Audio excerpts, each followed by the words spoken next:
Shema Yasharallah, Yahweh, Allah Haganawa, Yahweh, Achad, Shema Yasharallah, Yahweh, Allah Haganawa, Yahweh, Achad, Shema Yasharallah, Yahweh, Allah Haganawa, Yahweh, Achad.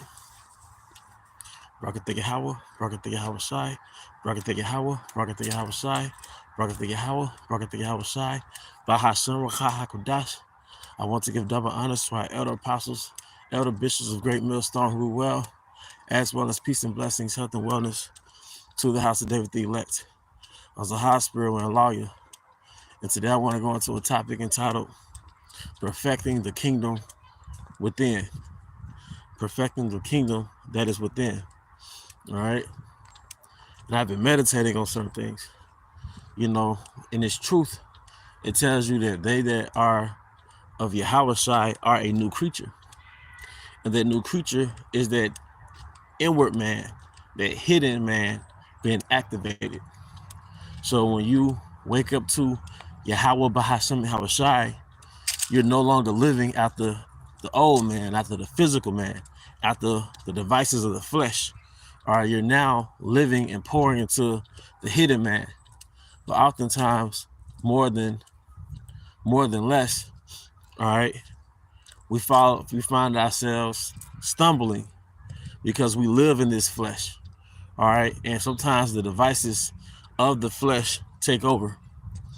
All right, the devices of the flesh take over. All right, and we'll have a regimen or a routine about ourselves that, you know, where we'll be praying or maybe even fasting and reading.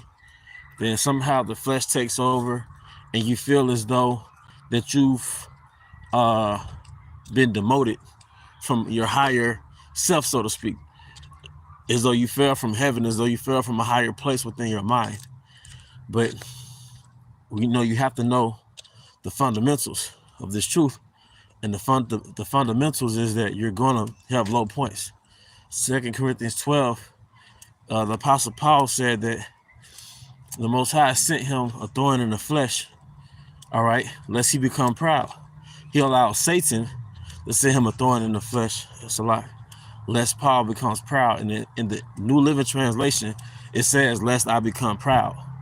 In the King James Version, it says, lest I be exalted above measure. You know, men look at him above that where he is. Because of this truth.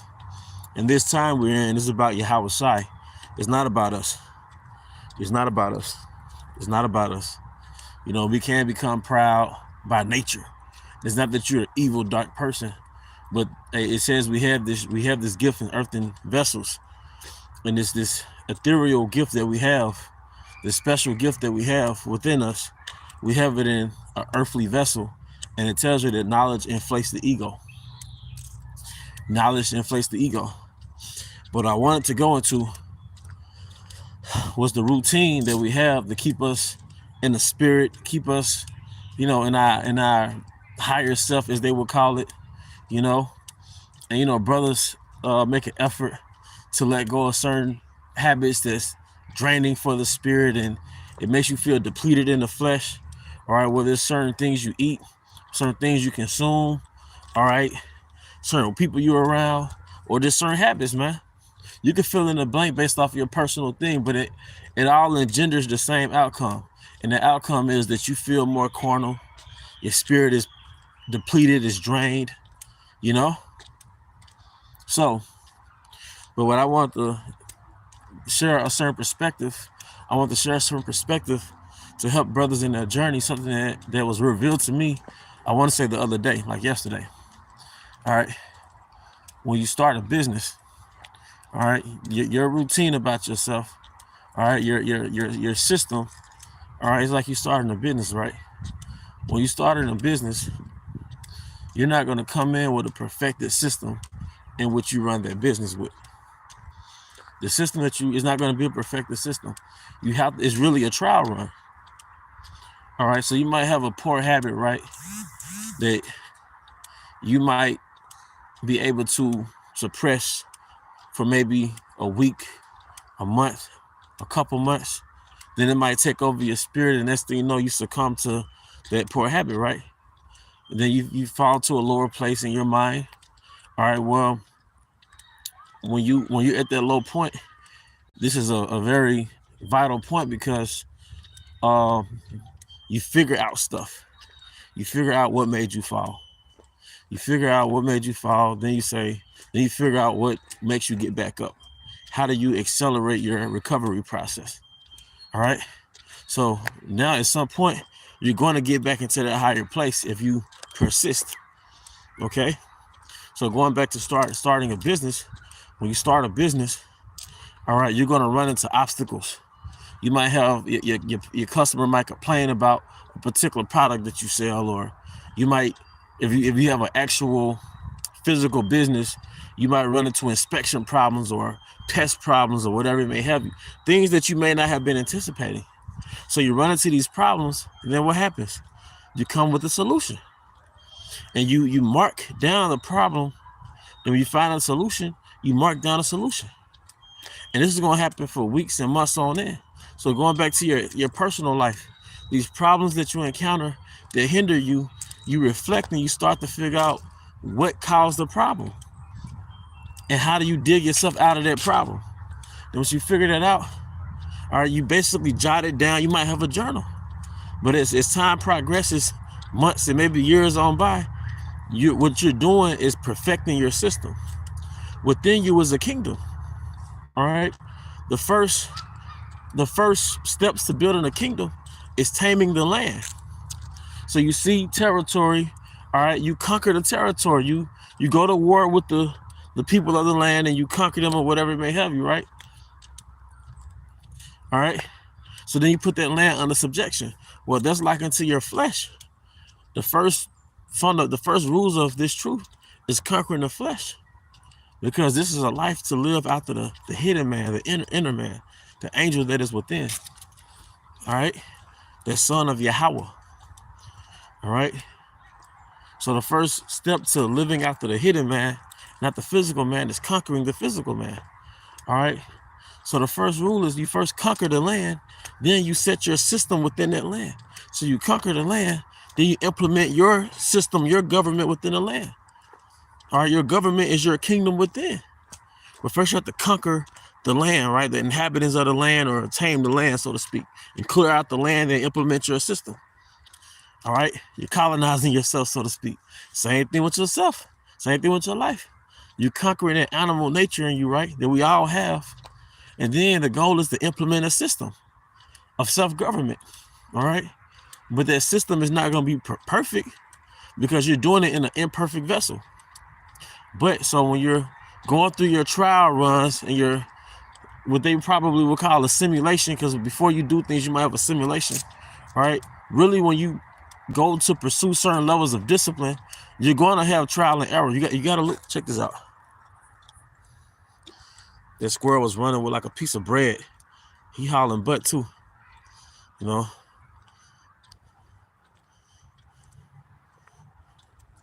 Jake out here easily distracted and stuff, man. But nature is healing, you know.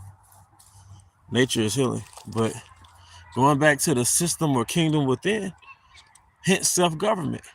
But when you set up your government, you're going to run into problems. But when you run into the problems, you're going to eventually find a solution through Yahweh Bashim outside.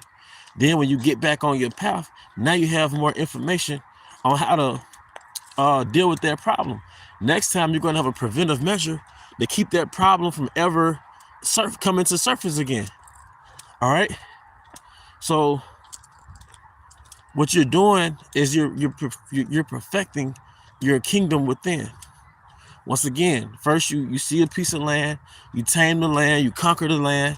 All right. Then you implement your system. So when you came into this truth, the goal was to conquer your flesh to the best of your ability and implement the law, statutes, and commandments. And also within the law, statutes, and commandments, your personal rules, your do's and don'ts. You see, but the scriptures does say a just man falls 7 times.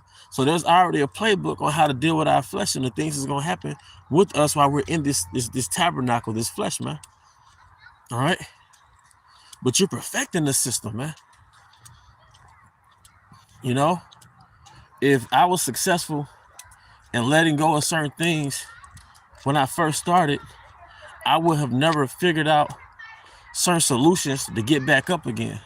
I would have never came up with certain things or discovered certain things that accelerated the healing process when you do fall. Therefore, I can never assist brothers. You know? All right, now. Therefore, I can never assist brothers, man. You see?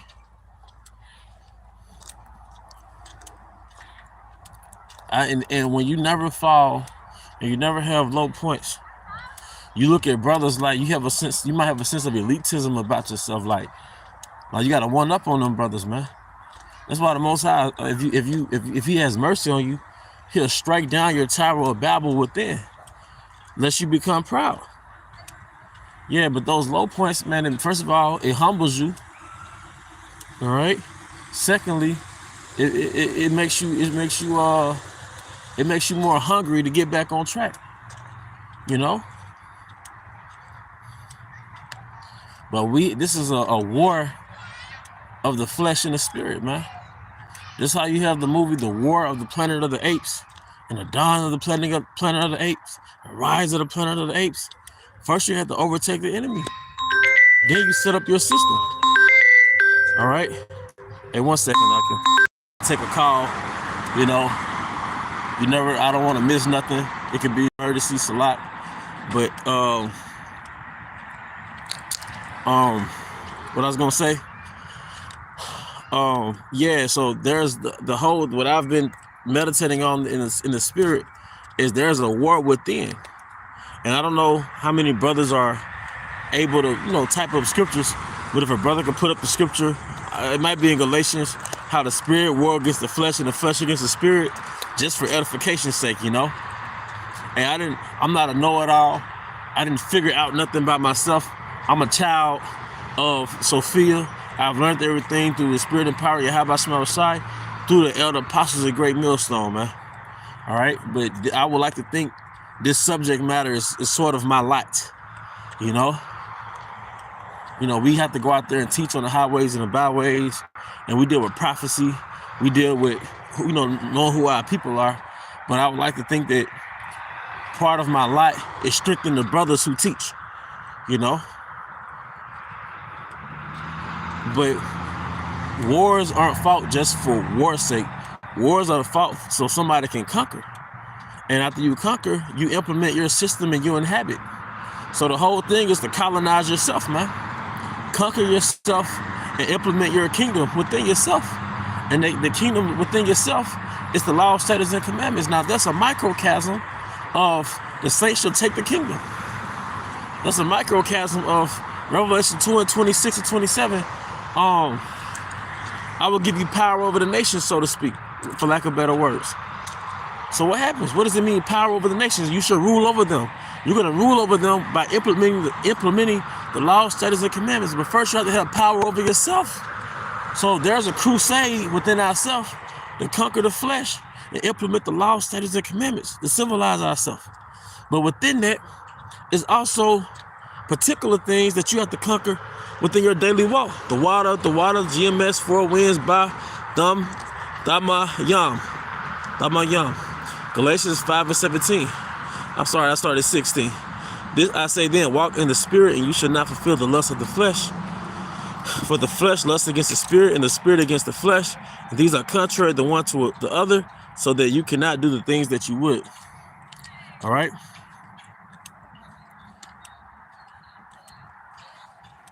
The water, so it's a war. So in the war, you're gonna lose a few battles. But I was talking to a brother, and he had experience with martial arts, with boxing, right? He said sometimes you have to take a jab just to get information about your opponent. Like when you first, spar with your opponent, Maybe the first round, you're getting information. I know Sugar Ray did that. That first round, maybe first 2 rounds, I don't know. But the first round, for sure, you really getting information about your opponent, about his pattern, maybe about his punching power, things of that nature. So getting that information, what the cost of that is you might have to take a jab or 2. So when you learning yourself and you learning the nature of your flesh, that might cause you for your ass to hit the ground from time to time. You might take a jab or 2, all right, from your own flesh, just to learn the nature of yourself. So when you go on certain routines, brothers go on water cleanses and brothers go on certain disciplines to strengthen that spirit over the flesh, you're gonna sometimes take a jab from your flesh, but that's intel. You learning how your flesh works. You learning how Satan works. You know? Satan might give you dreams to make you go back off, you know? And it might not be go off in the sense of you sin from Yahweh Bahashim Yahawashi, but it's most likely something that make you fall from your higher self. Make you fall from being in the spirit.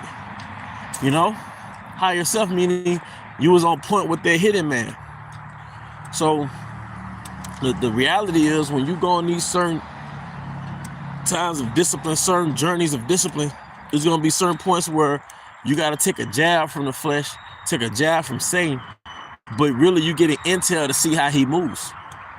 Then the intel allow you to put up better defenses next go around. And you'll also learn how to recover. Because when you get hit, your skin, your body builds callus, so you can take those hits. And next time they hit won't be a TKO, a technical knockout. You know? It won't cause your knee to hit the ground, take a kneel, you know? So there's a war for the kingdom within. Because the flesh had its reign, all right, before you woke up to Yahweh Bahashim Yahawashi. That was the kingdom of Satan. That was the kingdom of Scar. That was the kingdom of wickedness within you. You didn't care if that girl had a man. You didn't care if that burger had bacon on it. You didn't care. You was going to 5 Happiness and had that shrimp. What Jake began? And I was getting that shit back in the day too. It'd be like the chicken, rice, and shrimp and shit, man. Yeah, you was getting that shit, man. All right, that was the reign of the flesh. That was the first movie. The first movie was about the reign of wickedness. All right.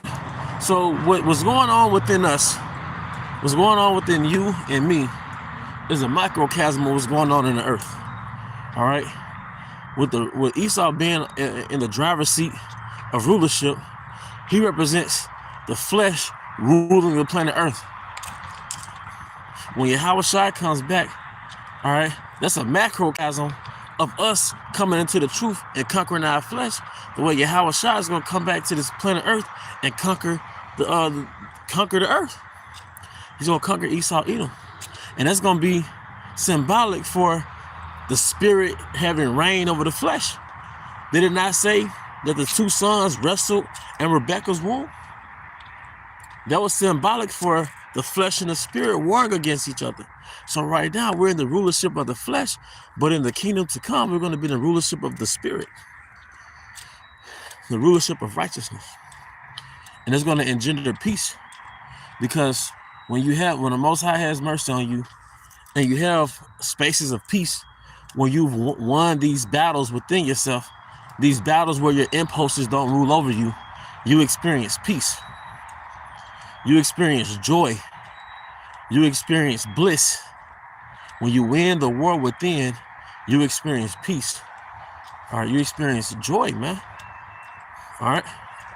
When Yahawashi comes back, all right, and overtakes this demon that's running the planet Earth, who represents the flesh, all right, we're going to experience peace. This is why he's called what, brothers? The Prince of Peace. All right, but you can't have peace until you overthrow the wicked. Once again, Esau represents the flesh. That's why Satanism and the Roman philosophy, the Grecian philosophy was, look, live after the flesh. Do as thou wilt. That's the kingdom of the flesh. The Grecian Empire was the kingdom of the flesh. The Roman Empire was the kingdom of the flesh. Babylon the Great, the extension of the Roman Empire, westernization is the rulership of the flesh. No rules. No rules. You know? Dog eat dog world. All right? No rules. But the kingdom to come is the kingdom of the spirit. All right? You see? And that's the hidden gem in America, is that when you abstain from the pleasures of this world, you have a hidden kingdom within yourself, and it's a kingdom of peace. You know? And like I said, when you withdraw from the instant gratification, from the bread and circuses of this world, you experience peace, man. And it's not like you're in your room trapped in the closet doing nothing, because that's not peace. That's insanity. But this right here, this is the new pleasure. You know? Nature is a delight for the spirit, man. Yasha Allah hopeful 1/3. Romans 8:6 KJV. For to be carnally minded is death, but to be spiritually minded is life and peace. Ooh. Ooh. Life and peace. You know? So even while we're in this tabernacle, it's a war. It's a war for peace. But I can from my experience, and I've had ups and downs, highs and lows. In no way that I have anything perfected, but I'm perfecting my system until the new bodies come. And I can tell you, once you have those reigns of peace, all right, it's the happiest you could be in America. It's when you've won the war within. When you told the king of Babylon, nah, I don't want any dainties, I'm good.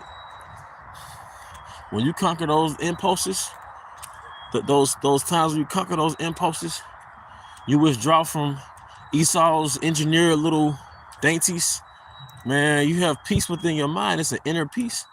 To the point people say, man, you glowing, you got a glow on you, man. You know? Yeah, it emanates off you, man. You know? But, you know, that's something that I wanted to share, man. Like, when you first pursue certain levels of discipline to be a better version of yourself, it's really trial runs. You're most likely not going to get it right the first time. And if you do get it right the first time, all praises to Yahweh Bashma Shai. But when you don't get it right, you learn so much. You learn so much when you don't get it right. When you go 2 weeks letting go of something, some poor habit, then you relapse, or 2-3 months, then you relapse. You get so much information from your low point. So when you get back up, you have better defenses to prevent that relapse. Whatever it may be. You know? Like I said, if I would have been on point every single time, or if I never would have made a mistake, I would have never learned certain things. I never would have evolved. That'll make you shallow if you never had low points. Then you'll look at brothers with less empathy, like they're just being weak, they're just being lazy, whatever. Like, no, you had to go through those same low points, and you fell on your behind many times to understand this brother's in the flesh too. If anything, you get him certain advice on how to navigate, you know? But that's something else I learned too, and it's truth, is if you are a man of stoicism, if you are a man of simplicity, don't ever do nothing. Still do what you love, but just do it for your soul. You know, you might not do it for your flesh as much, you do it for your soul. Like I said, even walking in nature, that's for your soul. Eating clean, that's definitely for your flesh, but it benefits the soul. See, the things that Esau engineers, it makes your flesh feel good, but it's death to your soul. And it's a lot of lost souls out here, dead souls out here. You see? Because they're slaves to the flesh and they never pour into their spirit. You see? But that's something else I learned over the years, over a lot of years. Like, don't do nothing. No, go take yourself to a cinema. Take yourself to the park. They might have some event, like pour into yourself. Don't do nothing. Part of being good to yourself is doing things to make yourself feel good. Like I said, I've been somebody that's just, okay, I don't go out. And that's like a sense of self-righteousness in itself. But you fucking destroying yourself while you're in. You might not go out, but you ain't doing shit for your spirit while you in. You ain't finna read 12 hours a day. And if you are, you over-righteous like a mud, man. You know? But that's part of your system. Doing good to yourself. Certain places you like to go, that's part of your system. It's part of your kingdom. You're perfecting your system. You know? Learning certain projects, man. I believe in this is a time to pour into your manhood, man. This is a time to pour into your manhood. So no, I believe in learning new projects. I sort of backslid, got caught up into my hustle and bustle once I moved into my new place. But through the spirit of getting back on and learning certain projects, man. Because, in Jerusalem, and even in certain cultures where Jake is more, they might be Muslims or whatever it may have you. And when they have arranged marriages and all that, you'll find out within our culture as Israelites, when you marry a man and a woman, you marry gender roles. So we pouring into our manhood, and the sisters pouring into their womanhood, and you marry the masculinity with the femininity. It's not like, oh, she bad or he's sexy or he handsome. Like those are little physical attraction. That's a little perk. Really, y'all are combining the gender roles. So being restored from Babylon, you pouring into your masculinity. Yeah, we through the spirit, the spirit get on us to talk about evil. But I believe in pouring into myself as a man, being my higher self,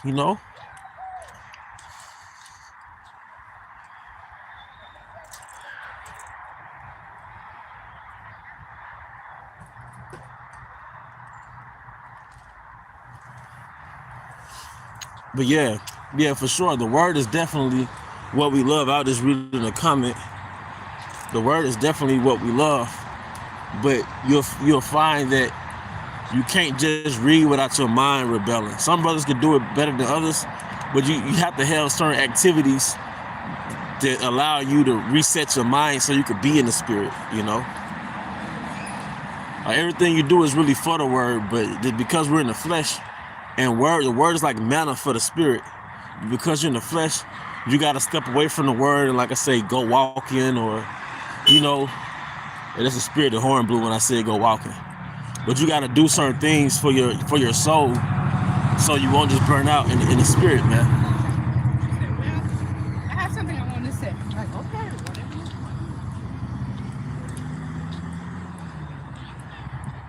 whatever.